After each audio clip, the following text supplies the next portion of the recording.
Chambly et vous. Chambly et vous. C'est le grand rendez-vous sur Radio Chambly. Alors j'ai le plaisir aujourd'hui de recevoir au studio 2 membres de l'équipe Normal Paranormal, Ophi et Ced. Bonjour à tous les deux. Bonjour. Bonjour. Donc Ophi le diminutif d'Ophélie et Ced pour Cédric. Alors expliquez-moi Normal Paranormal, qu'est-ce que c'est ? Alors Normal Paranormal, c'est une équipe d'investigateurs. Et donc on est actuellement 7 passionnés de paranormal. On va chez les gens qui nous appellent parce qu'ils ont entendu certains bruits ou qu'il y a des choses qu'ils n'arrivent pas à expliquer. Ils nous appellent, on intervient gratuitement chez eux pour essayer d'expliquer les choses. Vous êtes chasseur de fantômes ? On peut dire ça comme ça, mais on chasse pas. C'est pas de la chasse. Alors je dis chasseur de fantômes parce que je vous ai joint suite à l'excellent article d'ailleurs que je vous conseille à tous, paru dans l'École régionale, qui a été écrit récemment par Daniel Vernet, qui est un des journalistes du secteur. Alors racontez-nous un petit peu concrètement, c'est-à-dire j'entends des bruits un peu bizarres chez moi, où il se passe des choses qui pour moi me semblent un petit peu surnaturelles ou anormales. Je peux contacter votre équipe ? Oui, tout à fait. Tout à fait. Nous avons mis à disposition des gens une ligne téléphonique, un numéro de portable sur lequel les gens nous appellent. Voilà, je précise qu'on intervient partout en France et également dans les pays frontaliers. Donc déjà, dans un premier temps, on fait une analyse, on répertorie vraiment toutes les choses, tous les événements qui se passent chez les gens. On essaye de les guider au mieux, voir si ça ne peut pas s'expliquer rationnellement dans un premier temps. Si on peut leur expliquer les manières dont ils peuvent se prendre pour calmer les choses par eux-mêmes, tant mieux.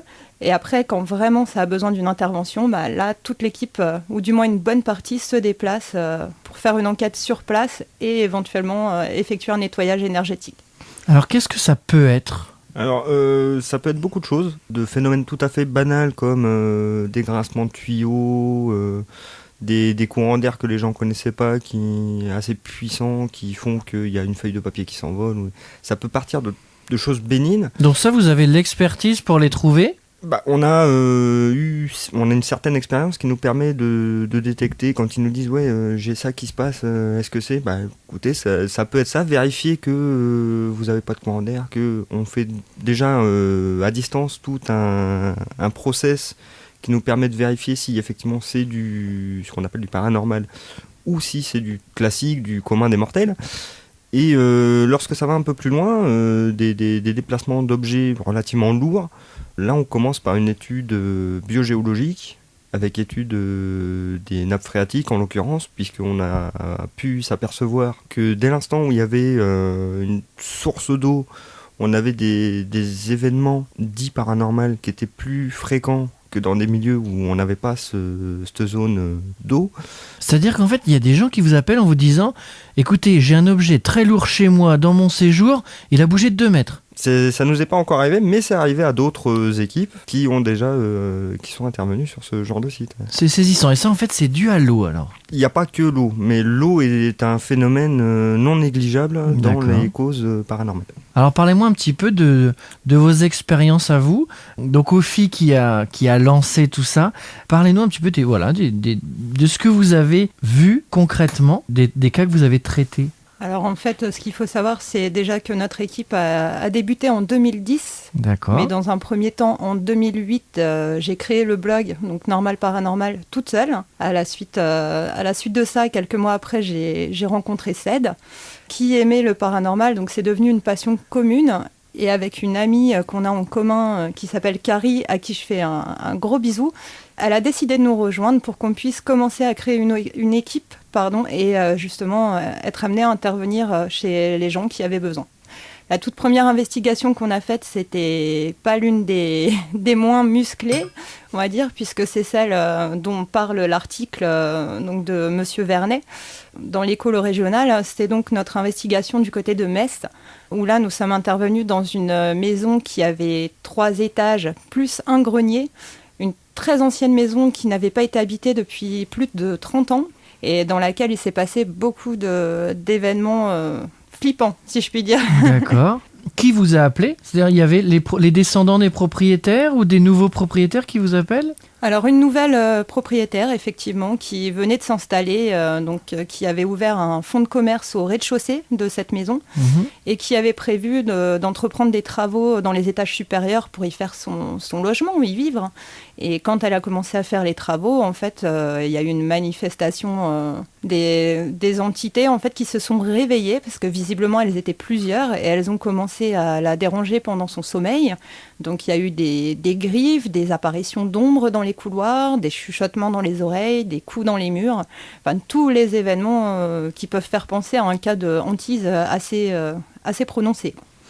D'accord, et quand vous vous déplacez pour rencontrer cette dame, elle est parfaitement saine d'esprit, elle est juste confrontée à des choses qui dépassent l'entendement.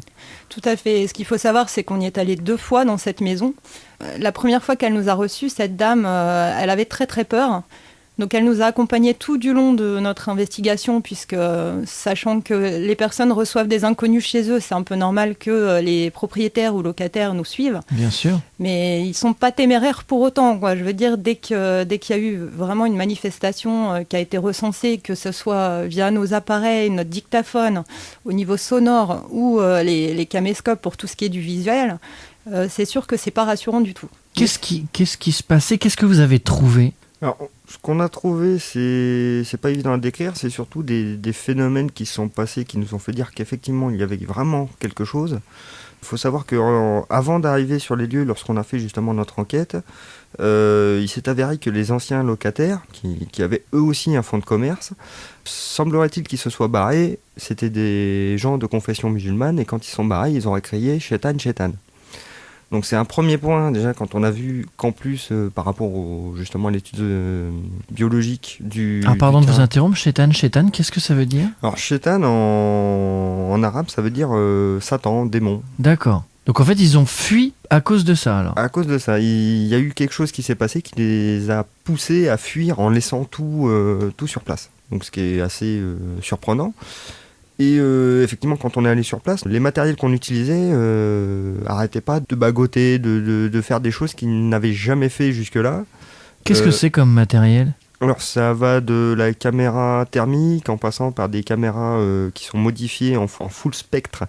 C'est-à-dire qu'en fait, ils voient un champ plus large que le champ visuel. Ça va jusqu'à une partie des infrarouges et une partie des ultraviolets. Et là, vos appareils étaient un peu alarmés et montraient des choses. Les appareils montrent des choses et les défauts qu'il y avait, c'est un appareil photo par exemple qui marchait très bien, qui était chargé à bloc, qui d'un seul coup se met à déconner, à faire une image violette, on ne sait pas trop pourquoi. Nos caméras qu'on laisse à tourner, qui s'éteignent toutes seules comme par magie. Et ça, c'était récurrent. À chaque fois, on montait. Bah merde, pourquoi c'est éteint ? On rallume. On s'en va 2 minutes pour aller voir une autre pièce. On revient, re-éteint, alors que la batterie était pleine. On a eu des décalages, puisque avant l'intervention, on met tous les appareils à la même heure, histoire de pouvoir, dans la suite, pour les montages, pouvoir raccorder tout ça. On avait un décalage de 5 minutes entre divers appareils, qui étaient d'une pièce à l'autre. Enfin, tout plein de choses assez impressionnantes. Le plus impressionnant qu'on ait eu, c'est un enregistrement de PVE qu'on a eu. PVE ? Ce sont des phénomènes de voix électronique. D'accord. Voilà. C'est un dictaphone en fait, c'est ça ou... Tout à fait, un dictaphone numérique. Et effectivement, j'ai vécu une drôle d'expérience dans cette maison en restant toute seule au premier étage. Chose que je déconseille, entre parenthèses d'ailleurs, de rester toute seule lors d'une investigation. Parce que... Donc faites ce que je dis, mais pas ce que je fais. C'est voilà, ça tout à fait. Voilà. Mais j'en suis pas fière de ça. C'est très féminin, ça. Et donc, du coup, je suis restée 45 minutes environ dans la pièce à vivre du premier étage et j'ai commencé à tenter de communiquer avec les entités. Donc, en enclenchant le dictaphone, l'enregistrement, je laissais à distance de mon visage pour pas que le son soit altéré et vraiment pouvoir capturer tout. J'ai un amplificateur micro dessus, vraiment pour capter le maximum de son, parce que les entités, quand elles s'expriment, c'est pas tout le temps non plus, mais c'est souvent en très basse fréquence. Donc après, il faut qu'on utilise un logiciel spécifique pour décomposer toutes les courbes de son. Et là, en fait, quand j'ai voulu réécouter sur place, eh bien, l'enregistrement s'est fait au ralenti, comme si je lisais une microcassette au ralenti, alors que là c'était quand même du numérique. Il n'y avait pas possibilité de modifier la vitesse de lecture sur le dictaphone, il n'y avait pas cette option-là. Et vraiment, les piles s'indiquaient comme étant très faibles. Donc qu'est-ce que j'ai fait ? Somme toute logique, on a le matériel, on est prévoyant chez Normal Paranormal, donc on a toujours un stock de piles. Je me suis dit, je vais remplacer les piles et on va recommencer. Mais ce qu'il y a, c'est que les piles d'origine, je les avais mises de côté. Et quand on est revenu de l'investigation, à la maison, j'avais oublié mon testeur de piles. J'ai bien entendu testé les piles et elles étaient pleines. Alors que là-bas, elles étaient vides. Donc c'est dû en fait à ce que vous appelez... Donc les entités, c'est des sortes d'esprits en fait, c'est ça ou des... Tout à fait, oui. D'accord. Et elles peuvent puiser l'énergie, donc principalement dans tout ce qui est batterie lithium, batterie de caméscope, piles. Voilà, elles ont besoin de beaucoup d'énergie pour se manifester, donc soit elles vont pomper l'énergie des personnes présentes dans la pièce, principalement des médiums, ou des personnes fragiles. Alors quand je dis personnes fragiles, c'est souvent les gens dépressifs, les gens malades. En fait, toutes ces personnes-là sont beaucoup plus réceptives aux attaques d'entités. Voilà. Est-ce que vous avez pu tirer des choses au clair ? Est-ce que vous avez eu des explications de choses qui s'étaient passées dans cette maison qui ont fait qu'aujourd'hui, cette dame était, entre guillemets, attaquée par des esprits ? Qu'on en a déduit, c'est parce que c'est plus des déductions que des vraies conclusions ? Des vraies conclusions. On suppose par rapport au... Enfin, vous pourrez voir ça sur nos vidéos. On suppose que c'était lié à la guerre de 39-45. D'accord. Où cette maison, visiblement, servait à recueillir les enfants et personnes juives. Mais apparemment, surtout les enfants, puisqu'on a eu, au niveau des PVE, c'est surtout des voix d'enfants qu'on a eues. Qu'est-ce qu'elles disent, ces voix ? C'était j'ai peur, c'est des trucs comme ça. Et visiblement, un soldat ou quelque chose allemand, où on en a conclu effectivement qu'il y avait vraiment quelque chose entre ces deux fois ou ces deux typologies qui se passait là-dedans. Tu veux rajouter quelque chose ? Oui, donc peut-être expliquer ce que c'est qu'une incorporation, parce que la majorité des gens ne doit pas savoir complètement de quoi il s'agit. Donc en fait, une incorporation, c'est souvent une personne avec des dons de médium qui reçoit une entité à l'intérieur de son corps, mais juste pour un emprunt, juste le temps de s'exprimer. Après, elle repart. Mais elle fait passer un message. Parfois, on a ces images dans les films.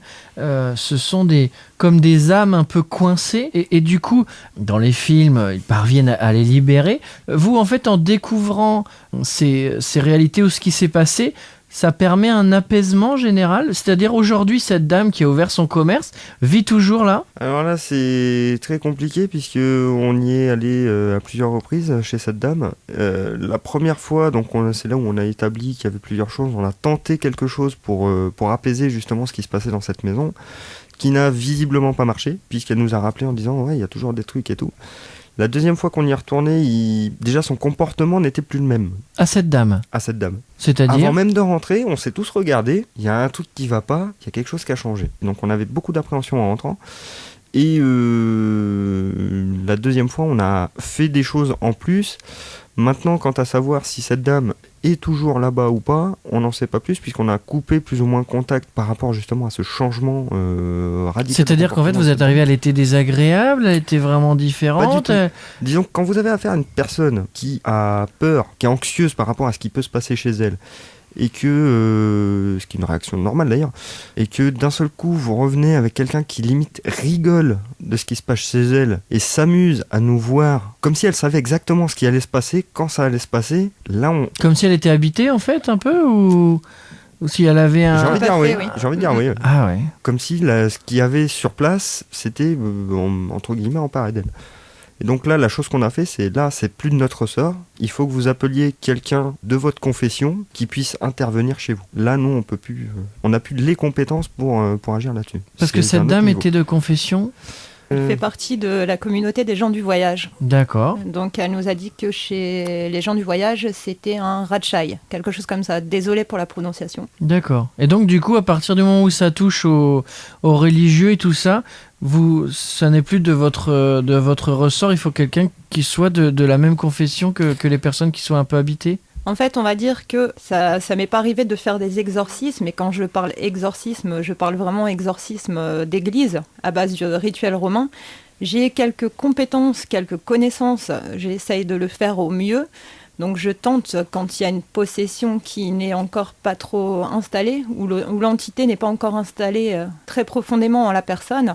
Mais après, c'est vrai que dans certains cas, on préfère quand même que les gens contactent directement les personnes compétentes, quoi, en rapport avec leur confession. Après, on essaye de faire au mieux, mais on n'a pas des super pouvoirs non plus. Et on se prétendra jamais pouvoir remplacer quelqu'un de l'Église. Ça, c'est qu'un exemple, mais... dans toute confession confondue. Alors, suite à vos 2 interventions, vous avez pu observer des résultats ou un changement, un apaisement dans cette maison ? Au vu de ce que je vous ai dit, je pense que l'apaisement n'y était pas, vu que ce qui était dans cette maison, c'est entre guillemets en paradelle. D'accord. Donc c'est quelque part un échec pour nous. Mais une sacrée rencontre, quoi. Mais une sacrée expérience et une sacrée rencontre. Ouais. C'était la plus marquante, la plus importante que vous ayez vécue ? Pour ma part, c'est une des plus marquantes, puisque récemment, on a eu une autre intervention qui était pas du tout du même acabit. Ça veut dire que là-bas, c'était vraiment quelque chose de mauvais, et on a eu de l'autre côté quelque chose de très bon. Et c'est, pour moi, effectivement, ça fait partie des 2 meilleures expériences, entre guillemets. Bon, là, vous m'en avez pas dit assez, hein, cette bonne expérience, entre guillemets. Qu'est-ce que c'est ? Racontez-moi. La bonne expérience, c'est que fin août, donc il y a vraiment pas longtemps, on a eu l'occasion de se rendre dans un appartement chez une dame vivant seule avec ses 2 enfants. Et elle disait ressentir une présence chez elle. Elle ne sentait pas quelque chose de mauvais, mais elle ne savait vraiment pas de quoi il résultait. Donc en fait, on est venu, on a commencé à sortir tout le matériel pour faire des relevés. Ce qu'il faut savoir, c'est que nos investigations ont lieu souvent la nuit. Entre minuit et 4 heures du matin, généralement, c'est le pic d'activité paranormale. C'est là où il se passe le plus de choses. Donc en journée, généralement, on arrive, on installe le matériel tranquillement, on prend les témoignages des gens qui nous expliquent dans toutes les pièces vraiment ce qu'ils ont recensé.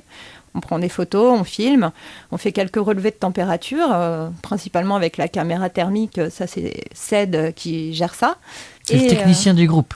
Voilà. On va dire ça comme ça. Le technicien est le plus rationnel d'entre nous, on va dire. Mais on en a besoin dans une équipe, c'est toujours bon d'avoir quelqu'un qui a la tête sur les épaules, les pieds ancrés sur terre, et qui sait justement nous recadrer un petit peu quand on part dans ce qu'on pourrait qualifier de fantaisie.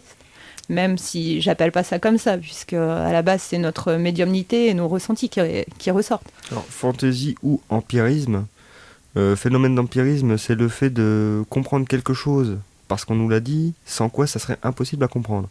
Exemple, une vidéo sur Canal+, à l'époque où c'était crypté, où quelqu'un parle, vous n'allez rien comprendre.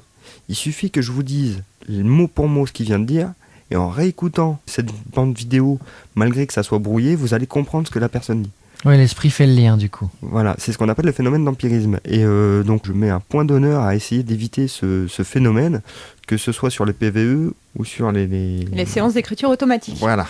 D'accord. C'est justement ce qu'on a fait ce week-end-là, car avec le temps, en fait, pour certains d'entre nous, membres de l'équipe, on a des dons qui se sont développés.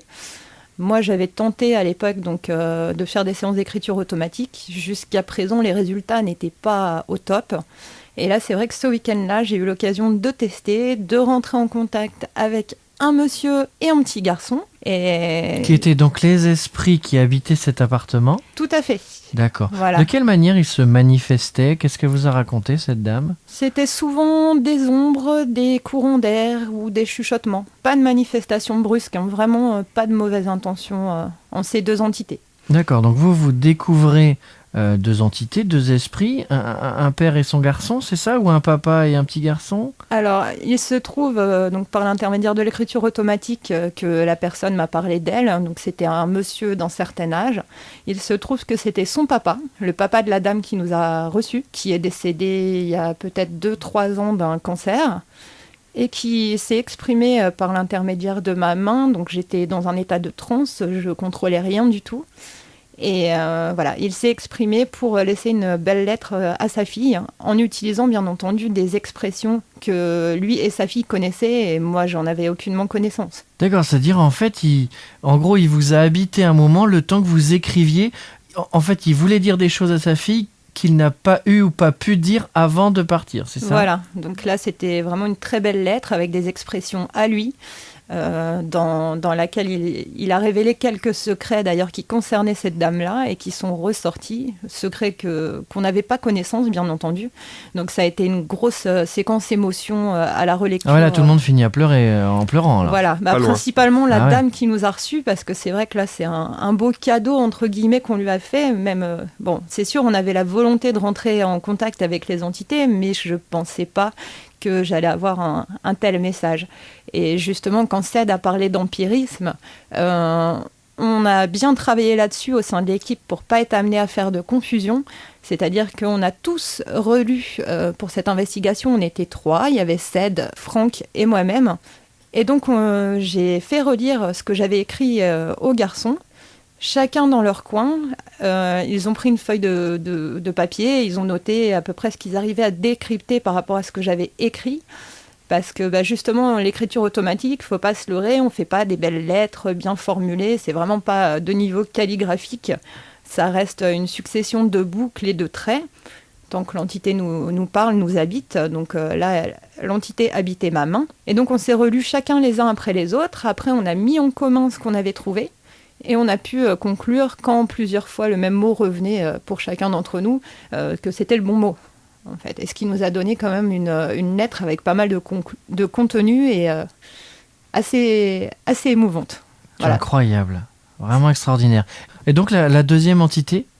C'était simplement un petit garçon qui était dans l'appartement, en fait. Qui lui aussi avait des choses à dire alors. Voilà, tout à fait. D'accord. Écoutez, c'est assez impressionnant en tout cas. Vous parliez un petit peu tout à l'heure des dons de médiumnité, hein, c'est comme ça qu'on les appelle. C'est ça.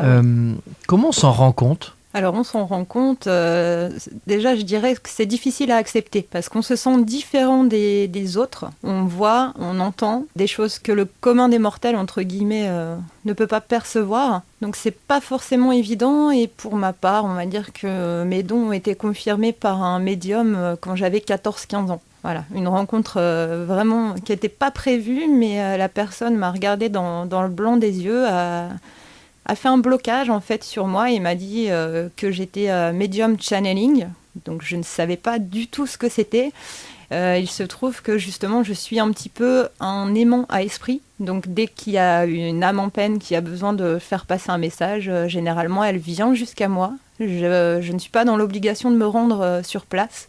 On m'a dit que je pouvais intervenir à distance aussi, voilà, même à plusieurs kilomètres, puisque je serais un aimant à esprit. Et mon rapport avec le paranormal, il a commencé très très jeune, puisque la majorité des enfants, quand ils sont petits, qui sont envoyés à la sieste ou même la nuit, ils ont généralement peur du loup. C'est une peur qui est assez fréquente chez les petits-enfants.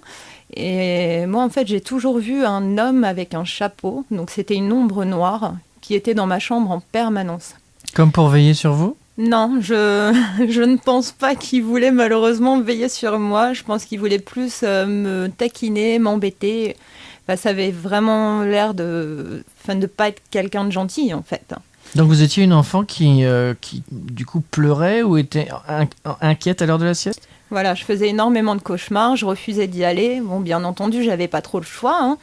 Mais combien de fois, par exemple, il y a une expérience qui a marqué mon enfance et ça me fait encore des frissons parce que c'est très souvent que je me réveillais avec mes pieds sur l'oreiller et la tête au niveau des pieds sans que les draps de mon lit aient bougé, ne soient défaits. Je me réveillais complètement retournée dans le lit. Ou alors aussi, ça c'était saisissant, ouais. C'était très très effrayant. On m'a déjà tiré les pieds pendant mon sommeil et ça c'est vraiment signe d'une entité négative. Donc quelqu'un qui venait déjà bébé vous chercher des noises ? Oui. D'accord. Vous en êtes débarrassé ? Depuis, c'est plus rien passé. Pourtant, j'ai rien fait pour. Mais après, est-ce que c'est le fait que mes parents ont déménagé par la suite quand j'ai eu 7 ans ? Les choses se sont calmées. Mais j'ai quand même eu très souvent des expériences paranormales. qu'importe l'endroit où je vais, en fait, c'est pas trop relatif à l'endroit où je suis, c'est surtout que ça s'accroche à moi, ça vient à moi. Donc partout où je vais, j'aurai quelque chose, je pense. Alors vous êtes 7 dans l'équipe, hein, c'est ça, on va citer également vos confrères, j'ai envie de dire. Votre intermédiaire servira à les présenter, je vous en prie. Alors voilà, nous sommes 7, donc il y a Ced, moi-même. Après, il y a Carrie, qui est ma meilleure amie également. Alors Carrie, c'est la jeune femme qui a fait une incorporation justement dans cette maison dans l'est de la France.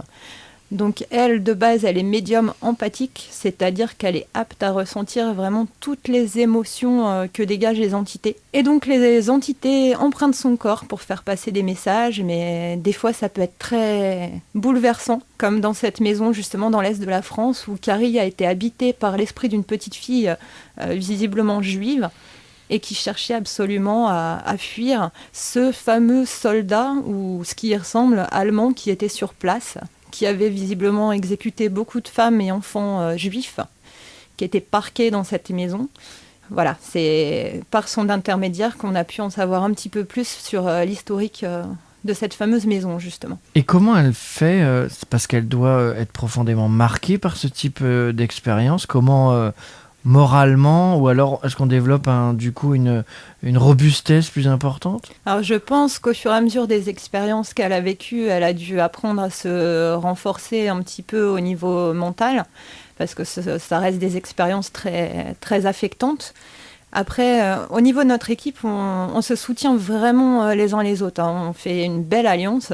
Chacun peut avoir des faiblesses, des peurs, des doutes. Personne n'est parfait. Et ça, on met un point d'honneur là-dessus, à rester soudés quoi qu'il se passe. Vous êtes vos coachs et vos psys mutuels et Tout à respectifs, c'est ça ? Tout à fait. D'accord. D'autant plus que nos croyances divergent sur plein de points différents, que soit certains sont plus catholiques qu'autre chose. Moi, j'ai une croyance qui est bien particulière, d'autres aussi. Mais malgré tout, on se réunit justement sur cet aspect du paranormal, de par nos expériences, de par notre passé, de par nos dons.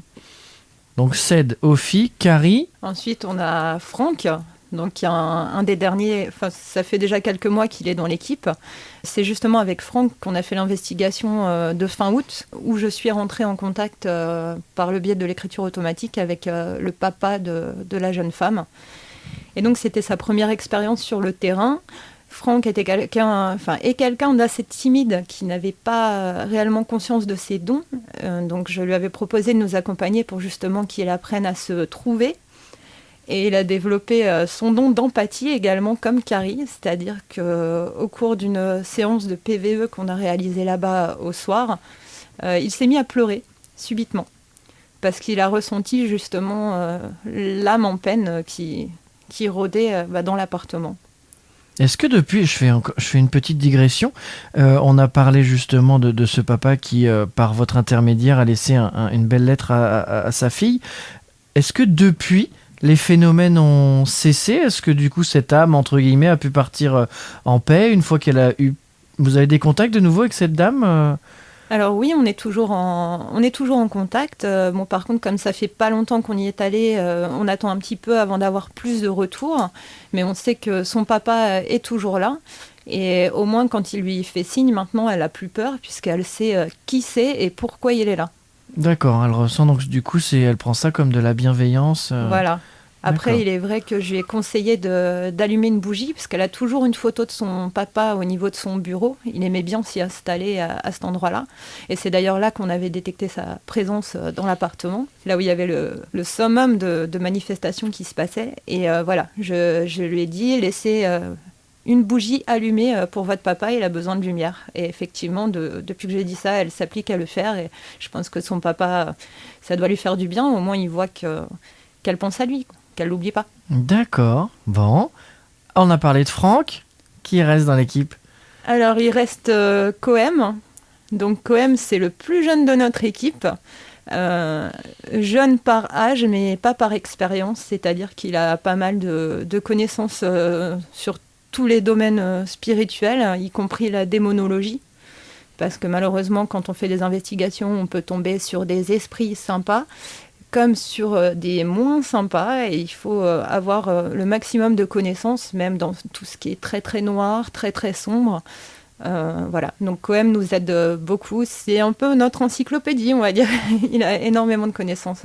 Et des dons aussi, ou peut-être pas encore forcément développés? Quelques dons de réceptivité, mais en attente que ça se développe plus. De maturité alors. Voilà. D'accord. Mais il est encore jeune, hein, donc bon, je sais que ça viendra. Jeune mais pas sans avenir. Non, c'est clair. Très bien, on le salue également. Voilà. Ensuite, on a Riva, notre amie qui habite en Belgique. D'accord. Donc elle, jusqu'à présent, au sein de l'équipe, elle s'occupait beaucoup plus de la partie documentation, faire des recherches d'articles pour le blog. Elle m'a beaucoup aidée d'ailleurs.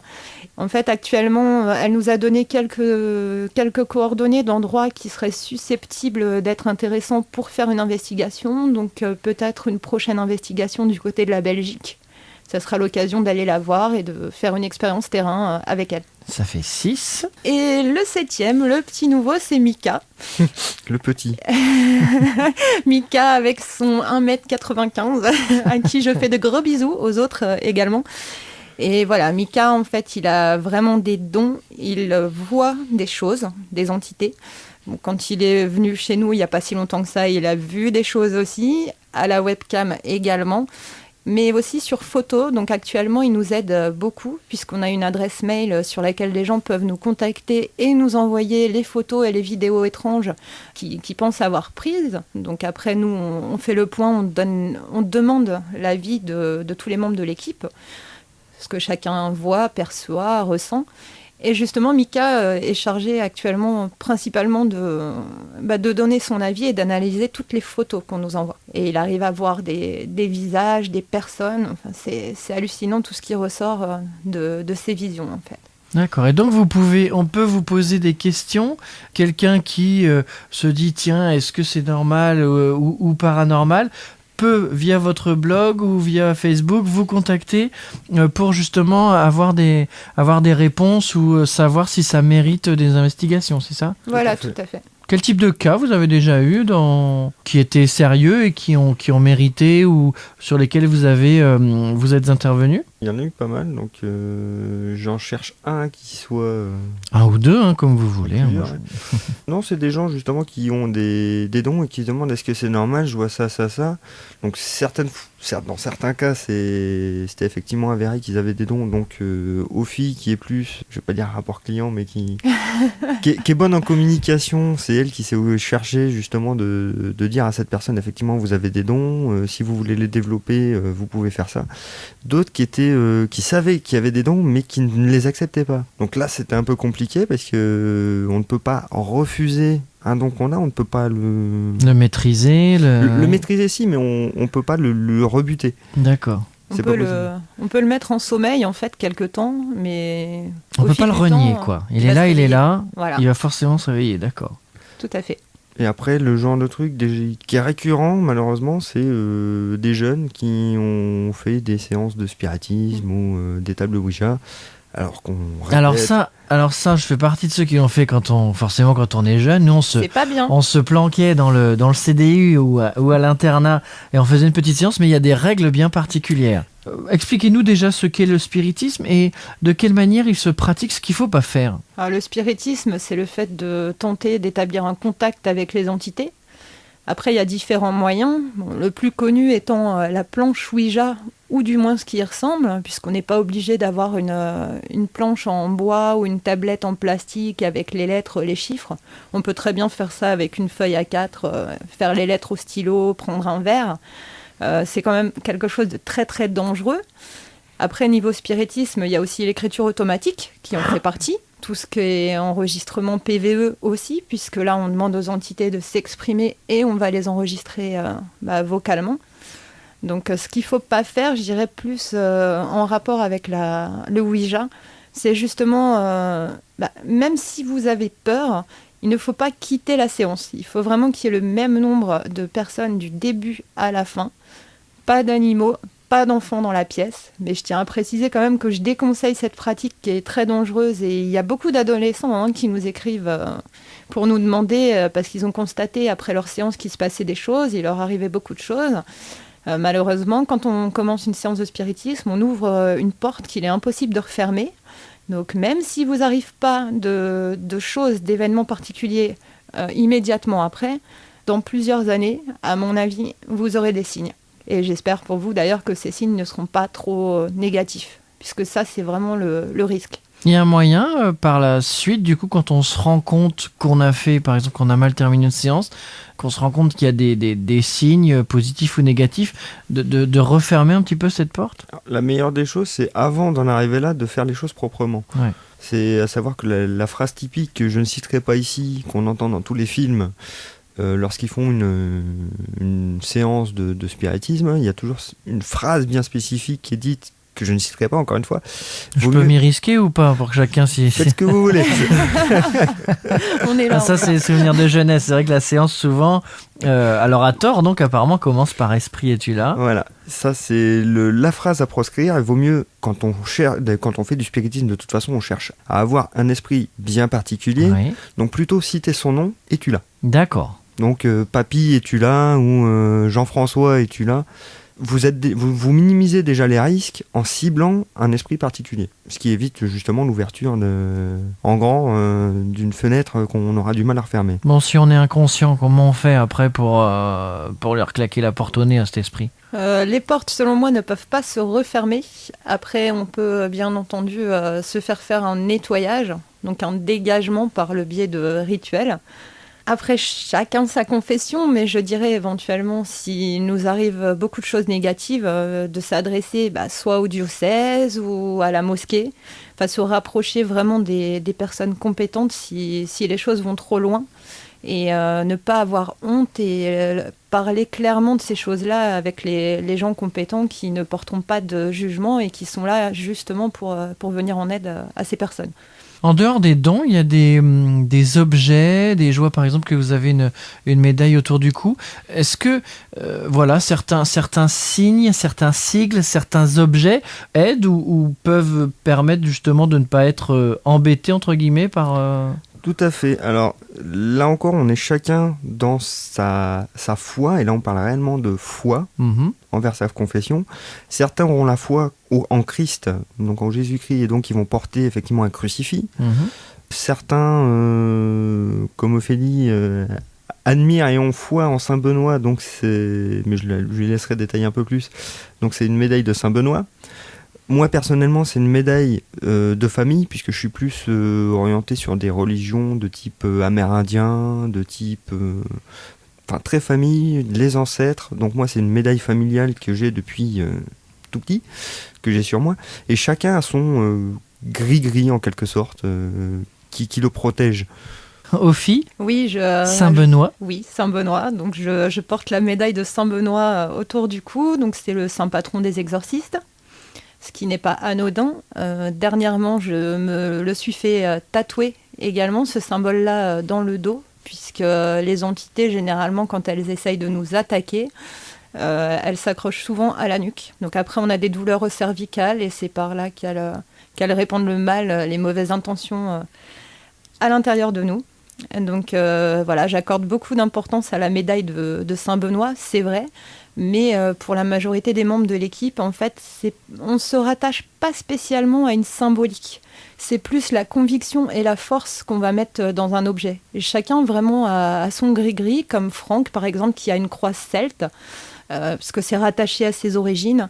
Voilà, mais après, ça peut être un petit bout de bois, n'importe quoi. En fait, ce qui compte vraiment, c'est la conviction qu'on met dans l'objet.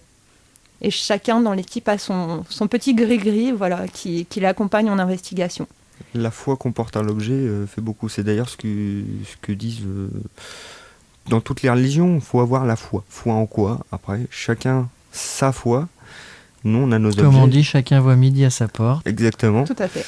En tout cas, vraiment, c'était absolument passionnant. C'est vraiment très intéressant. Et moi, je dis et je répète, on n'a pas du tout affaire à des illuminés. Ils sont tout ce qu'il y a de plus sain d'esprit. Vraiment, je vous remercie beaucoup d'avoir accepté cette invitation parce que vraiment, c'était riche d'enseignements.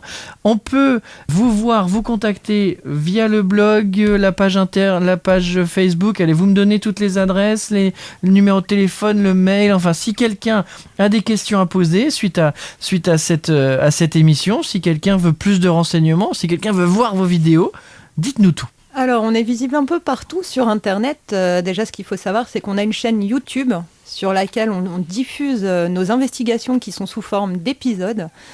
Donc, le nom de la chaîne YouTube, c'est Normal Espace Paranormal. Voilà, donc vous retrouvez pas mal de tutos aussi, puisque j'ai fait une vidéo qui a été pas mal de fois regardée et j'ai été questionnée pas mal de fois suite à cette dernière, qui s'appelle « Comment développer vos dons ?»